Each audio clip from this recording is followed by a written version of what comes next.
Welcome to Pindar Poetry. We hope you learned something new. You start right now by confirming your iPhone model and iOS version so you know which battery firmware applies. Back up the device to iCloud or Finder. Once done, make sure the backup completes. Charge to over 20% or plug in a light. This prevents shutdown during diagnostics. Gather tools, a pentalobe screwdriver and a spudger. These first steps avoid data loss and allow safe disassembly. Do not proceed until backup and charge are verified. Once done with prep, check settings battery health and read the unverified message.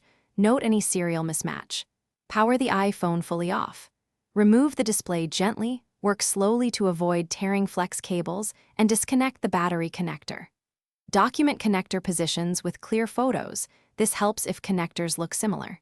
Install a genuine or correctly matched replacement battery, seat it fully, reconnect the battery and display. Then torque screws to original positions before reassembly, so the device recognizes the new component. After reassembly, boot the iPhone and check battery health. A correct install and calibration should show verified status. To calibrate, charge uninterrupted to 100%, then use the phone until it shuts down and recharge to 100% again. This helps the system measure capacity accurately. If the unverified label persists, power down and recheck connectors and seating. Once connectors are confirmed, consider reflash options if you have tools, or take it to Apple-authorized service.